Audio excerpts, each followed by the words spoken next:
Баткен облусу Кыргызстандын түштүк батышында жайгашкан тубан.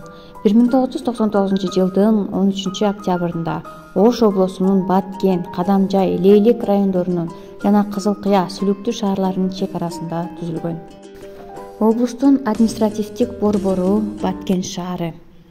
Облустун курамындагы административдик аймактык бирдиктер 3 район, 6 шаар, 31 айыл аймагы бар. Баткен облусунун түштүк батыш жана түндүк батышынан Тажикстан, түндүгүнөн Өзбекстан, чыгышынан Ош облусу менен чектешет. Анын аймагында башка мамлекеттерге тийиштүү бир нече анклавдар бар. Ушуга байланыштуу транспорттук катнашы көп, чек аралар жана анклавдар аркылуу өтөт. Аянты 17.000 км². Республиканын калкынын 8,3%-ын түзөт. Баткен облусу республикабыздын башка областтарынан айырмаланып, Өрүксардын мекени.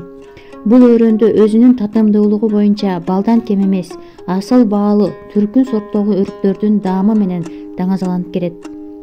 Ал гана турсун, дүйнөдө сейрек кездешкен айгүл гүлү да ушул облустун аймагынан орун алып келет. Айгүл гүлү Баткендин Айгүл таш тоосунда өсөт. Тоо Баткен шаарынан 17 чакырым алыстыкта орун алган. Гүл таштуу жерлерде өсө тургандыктан тамыры да терең жайгашкан.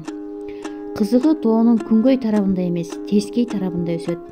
1978 жылы СССРдин Кызыл китебине, 2004 жылы Кыргызстандын Кызыл китебине киргизилген. Боюнун бийиктиги 1,5 метрге чейин жетет. 2004 жылы Баткен облусунун администрациясы тарабынан 300 гектар жер Айгүл корогуна бөлүнүп берилген. Ал жерде азыр гүл корулуп көбөйтүлүүдө. Айгүл гүлү апрель айында гүлдөп, гүлү 10-15 күндөй сакталып турат. Айгүл гүлүнүн илимий аталышы Эдуарддын чаар гүлү. Эртең менен гүлдүн ичинен чоң шүйдүрүм тамчыларын байкоого болот. Жергиликтүү эл муну сүйүшүп, бирок тилектерине жетпей калган 2 жаштын көз жашы дешет. Айгүл гүлү Баткенден тышкары Иран, Ирак, Гималайда, Түркиянын түштүк чыгышында, Ооганстанда дагы өсөт. Япондор дүйнөгө сакуранын гүлдөшүн таңташса, Баткен өрүк сарыларынын керемет жомоктой гүлдөшүн сөз кылат. Баткендин өрүгү Баткендин бренди жана дагы негизги киреше тармагы болуп саналат. Баткендин тоолорунун жайлоо, капчыгайларынын кооздугу көз жоосун алып, унутуугус элес калтырат.